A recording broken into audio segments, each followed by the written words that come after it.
Bienvenue dans ce premier cours sur les réseaux du module automatisme et réseau du DUT GE2I à Cachan. Donc dans ce premier cours, nous allons voir les réseaux Ethernet, on verra ensuite le réseau TCP/IP dans la suite de ce module. Le plan de ce cours, le plan de ce PowerPoint suit le plan du polycopier qui est également à votre disposition. Le polycopier étant un peu plus complet que ce cours, vous pourrez vous y reporter lors de vos révisions. Donc dans un premier temps, avant de commencer de voir les généralités sur les réseaux et quelques définitions, nous allons faire quelques rappels sur les données. Qu'est-ce qu'une donnée? Une donnée, ça va être une valeur qui va représenter quelque chose. C'est la représentation numérique d'une information. Nous avons une information ici sur la gauche et sur un transfert de données, ici, on peut voir sa valeur numérique. Alors ça, on a ici 8 bits qu'on appelle donc un octet. Ça, ce sont des rappels, ce sont des choses que vous devez savoir. Un bit étant évidemment une valeur qui peut prendre uniquement un 1 ou un 0. Et donc, pour rappel, un bit est un symbole pouvant prendre deux valeurs 1 ou 0. Un octet, c'est un ensemble de 8 bits qu'on peut également écrire sous une forme hexadécimale. Donc, par exemple, ici, nous avons 1, 1, 0, 1 qui fait 1 plus 8 égale 9. Et ici, 1, 1, 0, 0, qui est donc 4 plus 8, ça fait 12. Le 10 étant A, B, C, cet octet, vaut donc 9C. Et donc 9C est la représentation d'un octet, qui est donc une succession de 8 bits. Alors attention, en anglais, on appelle ça un byte, B-Y-T-E, à ne pas confondre avec un bit. Donc un bit, c'est bien une valeur 1 ou 0 et un byte correspond à un octet. Attention à ne pas confondre dans le futur. Donc, premier exercice, combien de bits sont contenus dans un message de 47 octets et combien d'octets pèse un message de 2720 bits?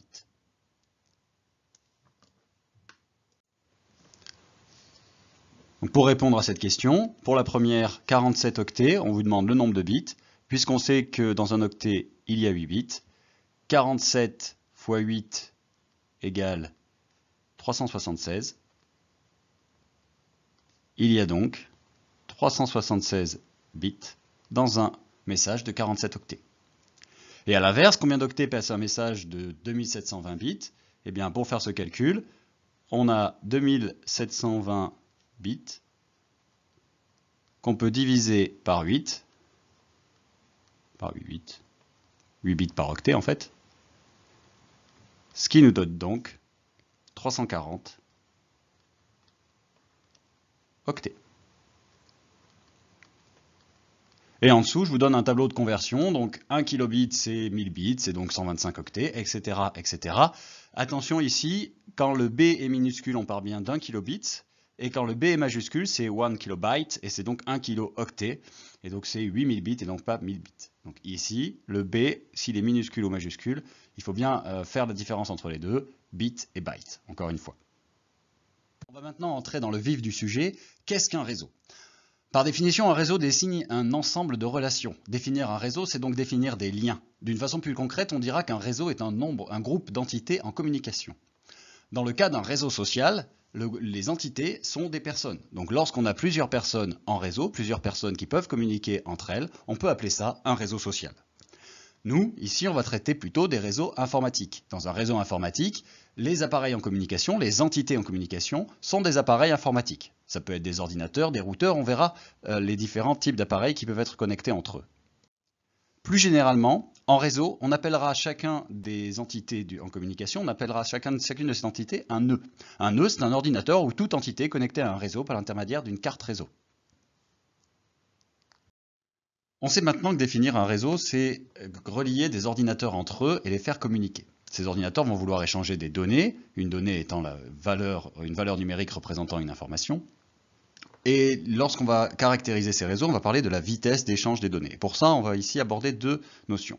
La première étant la latence, la deuxième le débit. La latence. La latence, c'est le temps que met une information pour aller d'un point A à un point B. Imaginons ici une source qui envoie un colis toutes les 10 minutes sur ici une personne en scooter et ici une personne à pied. On se doute bien que la personne en scooter arrivera plus vite et donc ici on aura une latence qui sera plus courte. Le paquet mettra moins de temps pour partir de la source et arriver à la destination. On a donc une latence plus courte qu'ici, une latence plus longue. En revanche, dans les deux cas, le paquet est envoyé toutes les 10 minutes, et donc arrivera ici toutes les 10 minutes, puisque si on considère que les scooters vont à la même vitesse et les piétons à la même vitesse, il y aura toujours 10 minutes d'écart entre chaque paquet. Latence plus longue. En revanche, ce qu'on vient de dire, c'est qu'ici, le débit est identique.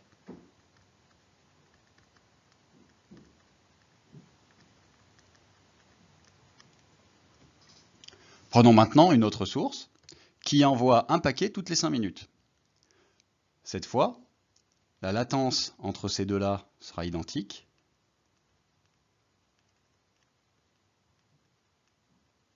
En revanche, le débit sera plus fort en bas. En effet, ici, on se aperçoit qu'on reçoit un paquet toutes les 5 minutes, on reçoit donc plus de données toutes par heure, et donc on a un débit plus élevé. Donc la latence en informatique, ça représente le délai de transmission dans les communications informatiques. Il désigne le temps nécessaire à un paquet de données pour passer de la source à la destination à travers un réseau. Et le débit, il va exprimer la quantité d'informations réellement transmises par unité de temps. Elle s'exprime en bits par seconde ou octets par seconde. En informatique, ce qu'on échange, ce sont des bits. Donc lorsqu'on parlera de débit, on pourra définir ce débit à partir du temps bit. Le temps bit, c'est la durée d'un bit. C'est donc la durée, par exemple ici pour le bit 4, la durée pendant laquelle ce bit est à 1. Une autre notion qu'on va aborder ici est la bande passante. La bande passante, ça caractérise la liaison en elle-même entre deux organes. C'est la quantité d'informations maximale transmissible sur une connexion. C'est donc le débit maximal. La bande passante est le débit maximal. En Wi-Fi, la bande passante est à peu près de 54 mégabits par seconde pour la norme 3, et en fibre optique, la bande passante est de 10 gigabits par seconde. Ça veut dire qu'au maximum, sur une fibre optique, on pourra transmettre les données avec un débit de 10 gigabits par seconde. Quelques exemples. Si on a un temps bit de 4 microsecondes, combien vaut le débit? Et à l'inverse, si on a un débit de 100 mégabits par seconde, combien vaut le temps bit?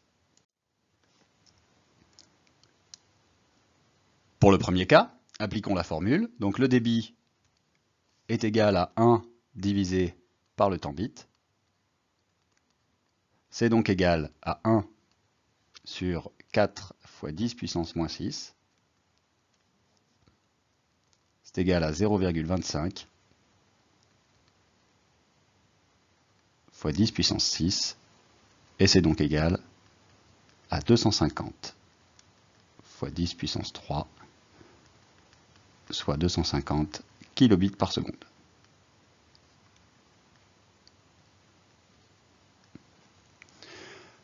Pour le deuxième cas, on fait la même chose. Le temps bit, c'est 1 sur le débit. C'est donc égal à 1 sur 100 fois 10 puissance 6. Et c'est donc égal à 10 fois 10 puissance moins 3, qui vaut 10 millisecondes.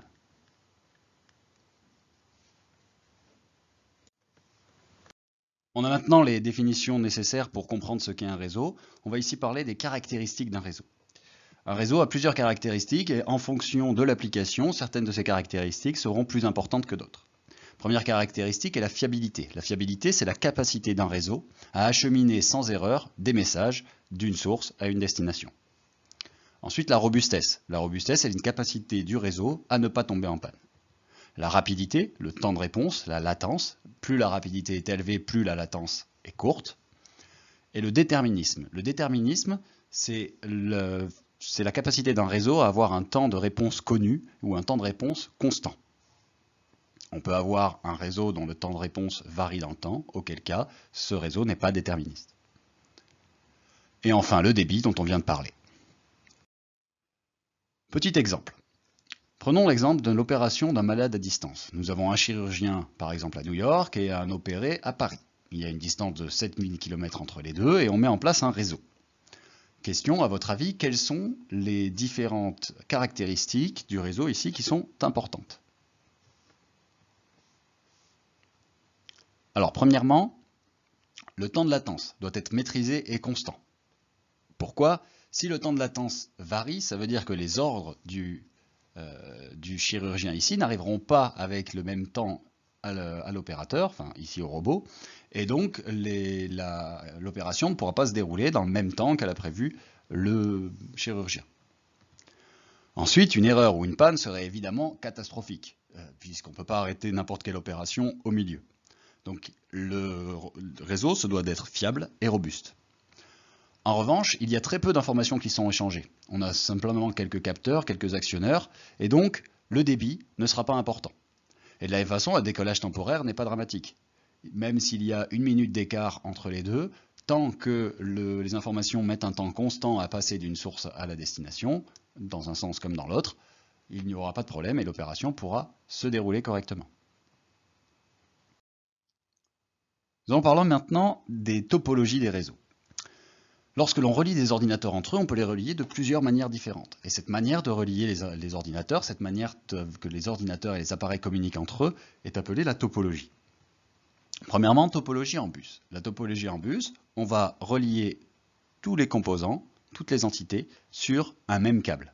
On a donc un seul câble. C'est simple à mettre en œuvre. En revanche, c'est peu robuste. Si ici, on coupe le câble, les appareils ne seront plus capables de communiquer. Ensuite, les ordinateurs se devront d'émettre chacun leur tour. Autrement, il y aura une collision de données. Si cet ordinateur envoie un message à l'imprimante en même temps, les deux données arrivent en même temps sur le câble, collision de données, les données vont être perdues.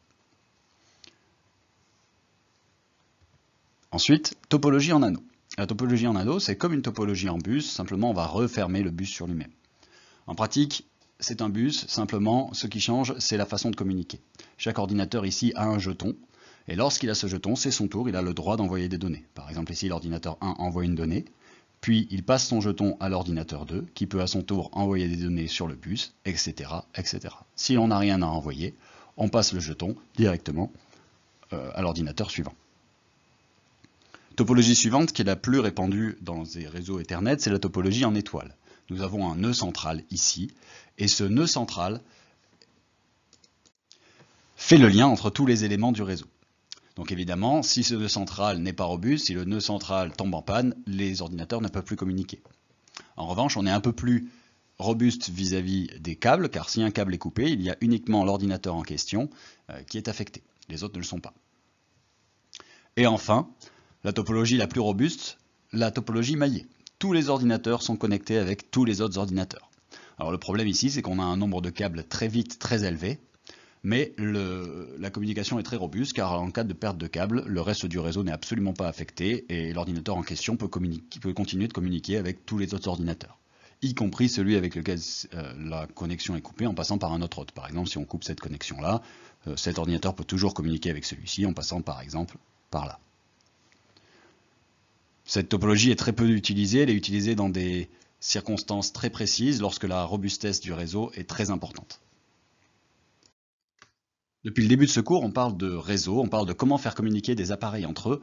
Ici, on va parler d'Internet. Qu'est-ce qu'Internet? Internet, par définition, est un ensemble de réseaux interconnectés à l'échelle internationale qui échangent des informations selon des normes communes. Ils peuvent utiliser des câbles téléphoniques, des câbles fibre optique, des transmissions sans fil et des liaisons par satellite. Ce que ça veut dire, c'est que si on a 3 réseaux comme ça, on va les relier entre eux et ça fera Internet. En réalité, évidemment, sur Internet, on a beaucoup plus de réseaux connectés entre eux. Internet vient d'ailleurs de inter, qui veut dire entre, et net, qui veut dire réseau. En pratique, Internet ressemble plutôt à ça. On voit bien qu'il y a énormément de connexions, forcément, vu le nombre de nœuds dans le monde, et forcément pour ça, il va falloir établir des règles. Ces règles de communication seront les protocoles dont on va parler. Les protocoles, nous les utilisons couramment, y compris dans la vie de tous les jours. Par exemple, imaginons que ce bonhomme-là veuille communiquer avec celui-ci par téléphone. Sûrement, la communication ressemblera à ça. Premièrement, A compose le numéro, B décroche, il dit « allô », A répond « allô », puis s'ensuit la conversation, et à la fin de la conversation, ils diront « au revoir », et puis raccrocheront le téléphone. Ce sont des règles, cette règle ici rapidement écrite, qui régissent nos communications téléphoniques. Donc à retenir, les protocoles de communication définissent les règles que doivent respecter les machines pour communiquer. Donc ce cours abordera plus en détail 2 protocoles, le protocole Ethernet qu'on verra dans ce cours-là et le protocole TCP/IP dans un cours suivant. À présent, rentrons un peu plus en détail dans la composition d'un réseau. Quels sont les composants d'un réseau informatique? Alors, de quoi est composé un réseau? J'ai représenté ici un réseau assez simple avec des appareils informatiques voulant communiquer entre eux et voulant également communiquer avec des appareils informatiques de l'autre côté qu'on appellera des serveurs, on en reparlera, au travers d'un réseau. En noir, toutes les connexions sont ici les supports d'information. L'information va utiliser ces supports pour se déplacer. Ils peuvent être filaires ou ondes électromagnétiques. On y reviendra tout de suite. Ensuite, nous avons les hôtes. Les hôtes, ce sont tous les appareils terminaux, les appareils finaux. C'est pour eux qu'on met en place le réseau. C'est pour que ce PC puisse communiquer avec cette imprimante ou ce smartphone avec ce serveur. Et enfin, tous les autres composants ici au milieu sont des appareils qu'on appellera des composants intermédiaires. Ils sont là pour assurer la connectivité du réseau, mais n'utilisent pas le réseau directement. Donc, premièrement, les appareils finaux, les hôtes. On l'a vu, ça peut être un PC portable, un serveur, une imprimante, un appareil téléphonique, un smartphone, ou encore les téléphones sur IP, comme on peut avoir à l'IUT par exemple. Ou encore tout autre appareil qui peut être connecté au réseau. Ils ont un point commun, ils ont tous une carte réseau. La carte réseau est l'organe communicant. Dans votre PC, dans votre téléphone, il y a une carte réseau. Cette carte réseau ici, c'est une carte Ethernet, on le verra, et elle a un identifiant unique qu'on appelle l'adresse MAC. Donc les périphériques finaux ou terminaux sont les périphériques qui envoient ou reçoivent les trames sur un réseau. Ce sont les organes qui utilisent le réseau pour communiquer. On parle aussi d'hôtes du réseau. On distingue deux grandes familles d'hôtes, de terminal. Les serveurs et les clients. Les serveurs, ce sont des hôtes donc, qui sont équipés de logiciels permettant de fournir des informations, comme des messages électroniques, des pages web, ou à d'autres hôtes sur le réseau. Donc par exemple ici, nous avons un serveur de fichiers, un serveur web et un serveur de messagerie. Le serveur de messagerie est le serveur dans lequel sont stockés tous vos mails. Et lorsque votre ordinateur se connecte à ce serveur, on dit que c'est un client de messagerie. Les clients sont des ordinateurs qui sont équipés d'un logiciel qui leur permet de demander des informations auprès d'un serveur et de les utiliser. Lorsque vous utilisez Firefox, Firefox est un client web qui va s'adresser à un serveur web, le serveur web lui donnant des données qui seront affichées dans votre navigateur Internet. Et le client de fichiers avec un serveur de fichiers qui est souvent un FTP. Alors évidemment, un appareil peut héberger plusieurs serveurs et un appareil peut être également serveur pour une certaine application et client pour d'autres applications. Alors à vous de jouer, allez sur la section 1.2.1.3 du cours NetAcad pour faire une petite activité sur les clients et serveurs. Parlons maintenant des supports de communication. On l'a dit tout à l'heure, ces supports peuvent être filaires ou sans fil. On va parler d'abord des câbles Ethernet. Les câbles Ethernet sont composés de 4 paires torsadées. 4 paires torsadées, ça veut dire que nous avons 4 paires de fils, orange, blanc, orange, vert, blanc, vert, marron, blanc, marron et bleu, blanc, bleu, qui sont torsadés et donc qui sont enroulés sur eux-mêmes de cette façon-là. Le fait qu'elles soient torsadées donne une protection électromagnétique à ces câbles. L'embout de ces câbles Ethernet est souvent, voire même tout le temps, un embout RJ45. On parle parfois de câble RJ45, c'est un abus de langage puisque le RJ45 désigne l'embout et non pas le câble. Ici, sur l'embout RJ45, on va venir relier les différentes paires dont on vient de parler.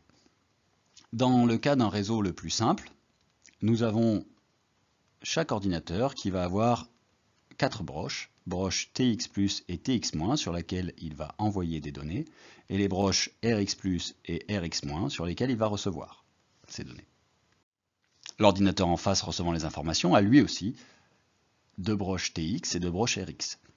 Si j'utilise un câble RJ45 normal, un câble droit, et que je relie tout ça ensemble, la paire verte étant ici reliée par exemple sur le TX, 1 et 2, et la paire orange sur le RX, ça donne ça. On se rend compte que le TX d'un ordinateur est relié au TX de l'autre ordinateur. Les deux ordinateurs vont envoyer des données sur le TX et recevoir là-dessus. Alors évidemment, ça ne pourra pas marcher, puisque si cet ordinateur envoie des données ici et écoute ici, et que celui-ci écoute sur le même câble, il n'enverra pas de données, donc celui-ci n'entendra rien, et celui-ci n'entendra rien non plus. C'est pourquoi on se doute bien qu'en réalité, les câbles ici seront reliés comme ça. Ainsi, un ordinateur enverra des données sur le câble sur lequel l'autre ordinateur en face écoutera. On voit que les câbles se croisent, on appelle ça un câble croisé. Et c'est pourquoi on définira deux types de câbles, les câbles droits et les câbles croisés. Les câbles croisés sont donc utilisés pour relier deux ordinateurs entre eux. Les câbles droits sont reliés pour se connecter à un périphérique intermédiaire.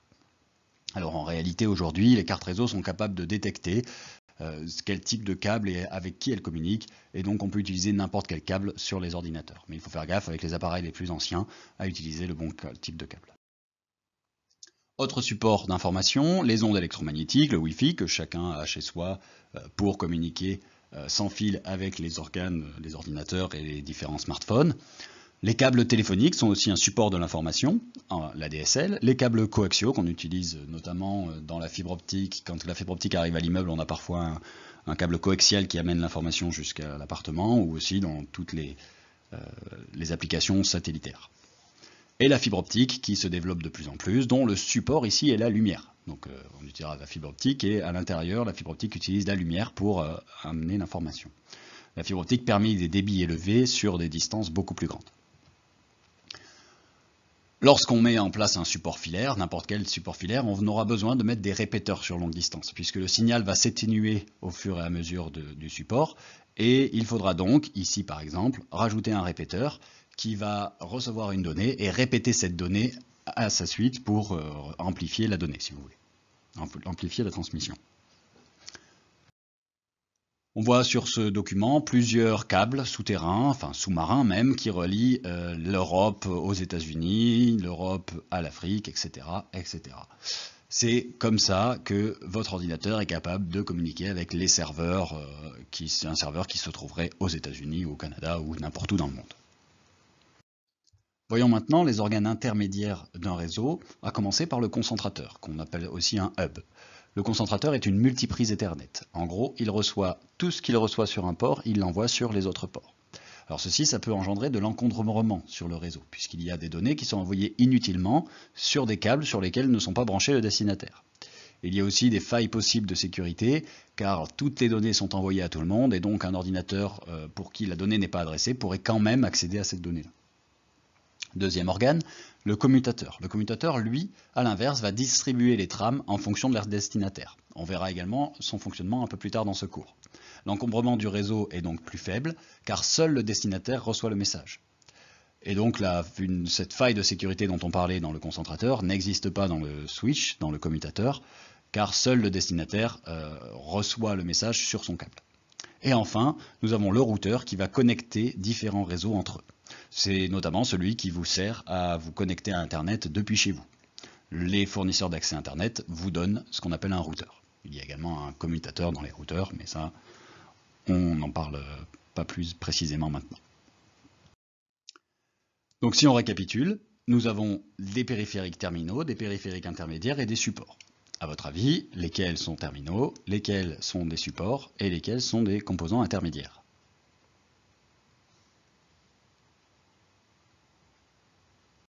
On va maintenant parler du modèle OSI. Le modèle OSI a été introduit pour la conception de réseau. Lorsque l'on conçoit un matériel réseau, ce matériel peut avoir le rôle de transmettre les données ou peut avoir le rôle de distribuer l'information au destinataire, etc., etc. Eh bien, chaque composant et chaque logiciel va se placer quelque part dans ce modèle que l'on va voir. Et s'il respecte les règles associées à sa couche, parce qu'on parlera de différentes couches, le réseau pourra fonctionner.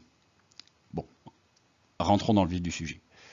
Donc première couche, c'est la couche physique. Tous les appareils et tous les logiciels de cette couche, en réalité, puisque c'est une couche physique, il s'agira uniquement d'appareils d'ailleurs, sont là pour transmettre l'information.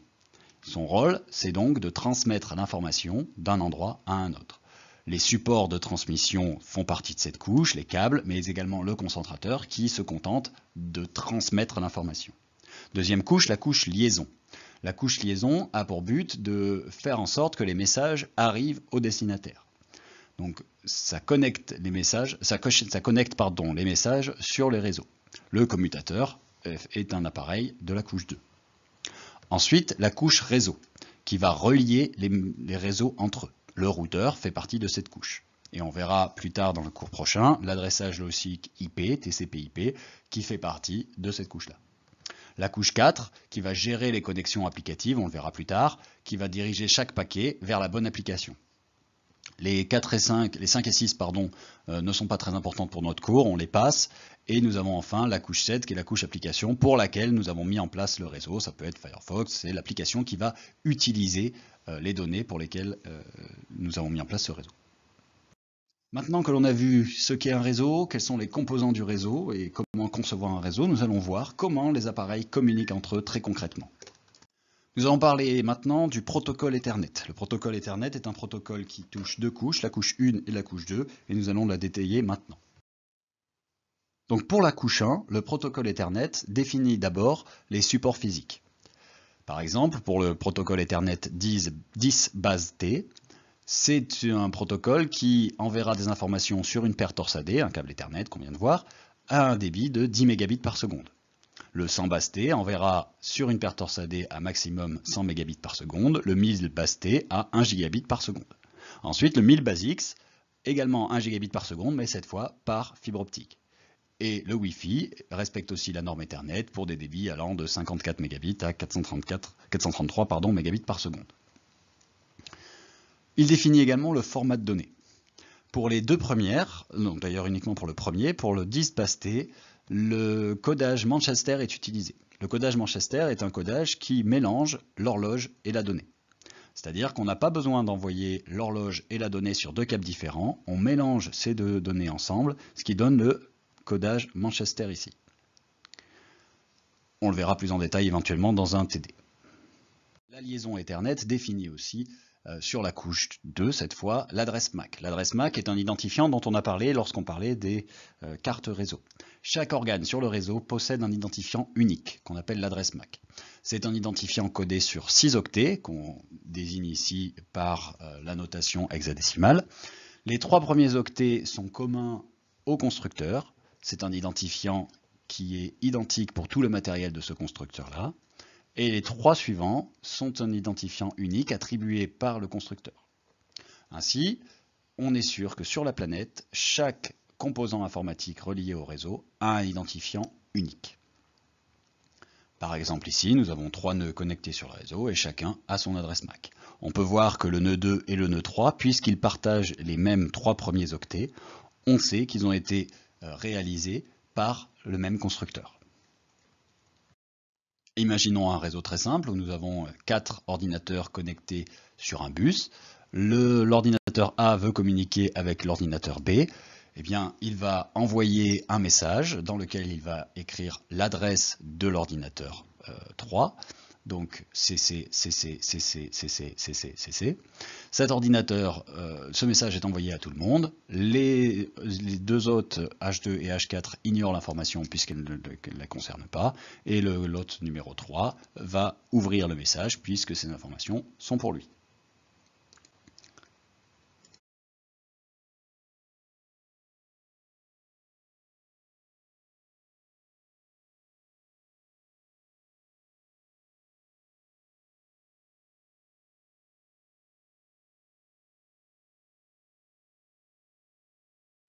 Ce qu'on a vu juste avant, c'était une trame. Nous avions le destinataire et l'expéditeur qui étaient écrits. Pour parler de trame, on va parler également d'encapsulation de données. L'encapsulation de données, pour bien la comprendre, on peut avoir l'image d'une enveloppe. Imaginons qu'on ait une enveloppe avec des données à l'intérieur. Sur cette enveloppe, il y a différentes informations, mais les données que l'on veut transmettre sont bien la lettre qui est à l'intérieur. Ici, je viens de revenir de voyage, j'ai pensé que tu aimerais peut-être voir mes photos. Sur l'enveloppe, on a l'adresse. L'adresse est donc l'adresse du destinataire, puis nous avons l'adresse de l'expéditeur. Ensuite, le share, qui est un message, une indication de début de message, c'est une salutation. L'identificateur du destinataire, le contenu de la lettre en elle-même. Ensuite, on a une signature, qu'on peut aussi appeler identificateur de l'expéditeur, ici John. Et enfin, fin de la trame. Alors ça n'existe pas vraiment pour un courrier, mais on peut modéliser ça par le timbre. Ici, on a récupéré les informations de cette lettre et qu'on a mis sous forme de trame. Lorsque l'on enverra une trame sur le réseau, lorsque l'on enverra des données, elles auront cette tête-là. On va le voir tout de suite. La trame Ethernet ressemble à ça. Premièrement, on envoie 7 octets qui sont un préambule. Le préambule va servir à synchroniser les appareils. C'est une séquence de 1 et de 0 qui est prédéfinie à l'avance. Ensuite, le SFD, qui est le délimitateur de début de trame. C'est pour dire on commence à envoyer les données. Vient deux adresses, l'adresse MAC du destinataire, à qui on envoie le message, et l'adresse MAC de l'expéditeur, qui envoie le message. Ensuite, derrière, longueur type, qui va définir le type ou parfois la longueur de la trame. Dans le cas d'une trame TCP/IP, qui sont les trames qui vont le plus nous intéresser dans ce réseau, ce type vaudra toujours la valeur 0800. Et c'est pour indiquer que la suite, ce qu'il y aura dans les données ici, dans les datas, ce sera une trame TCP/IP. On appellera ça un paquet. Et enfin, vient donc les données dont je viens de parler, enfin vient le CRC, la séquence de contrôle, qui permet de vérifier qu'il n'y a pas eu d'erreur lors de la transmission des données. Ceci ici est donc la trame Ethernet. Toutes les trames respectent ce protocole. Petite question ici, application, quelle est la longueur minimale et la longueur maximale d'une trame, en vous servant de cette image ici. On a parlé tout à l'heure de la différence entre un hub et un concentrateur et un commutateur, un switch. Eh bien, je vous ai dit que les concentrateurs recopiaient les trames qu'ils recevaient sur tous les ports. Eh bien, ici, on a un exemple d'un concentrateur sur lequel sont reliées 8 machines. Eh bien, si la machine H1 veut communiquer avec la machine H6, lorsqu'elle va envoyer son message, le concentrateur envoie le message à tout le monde et seul le H6 l'ouvre, mais tout le monde l'a reçu. C'était lui le destinataire, donc il est autorisé à ouvrir le message, les autres ne sont pas autorisés à le faire. On a vu que le message a été envoyé sur tous les câbles. C'est pour ça que précédemment, on a dit que ça pouvait encombrer le réseau, puisque ce message a encombré ce câble inutilement. Ce message n'avait rien à faire sur ce câble-là, puisque celui-ci n'était pas le destinataire. Le commutateur, à l'inverse, va distribuer le message en fonction de son destinataire. Il va utiliser pour ça ce qu'on appelle la table MAC. Donc, on envoie un message à H6, et grâce à son adresse ici, le commutateur sait qu'il doit recopier ce message sur le port numéro FA06. Le port numéro 6, qui est celui-ci. Donc, l'adresse MAC est un tableau faisant la correspondance entre la table MAC est un tableau faisant la correspondance entre l'adresse MAC et le port, la prise sur lequel est branché l'ordinateur en question. On va voir ça dans un exercice de TD. D'ailleurs, petite question. Imaginons qu'on vienne juste de brancher le H7 au commutateur. Le commutateur ne connaît pas encore l'adresse MAC qui est branchée sur la prise numéro 7. Imaginons que H3 veuille envoyer un message à H7. H3 envoie son message, le commutateur le reçoit, mais il ne connaît pas l'adresse à qui on l'envoie. Il va donc envoyer ce message à tout le monde, comme le ferait un concentrateur. Le numéro 7 va accepter ce message et répondre. Puisque le numéro 7 a répondu à ce message, le commutateur est capable de mettre à jour sa table MAC et écrit donc ici, dans sa table MAC, l'adresse MAC correspondant à l'ordinateur branché sur le port numéro 7. C'est comme ça que sont mises à jour les tables MAC. On envoie le message à tout le monde, on appelle ça un broadcast, et la personne qui répond avec cette adresse MAC-là, on met à jour la table MAC en fonction. Il est venu maintenant le temps de faire quelques exercices de TD.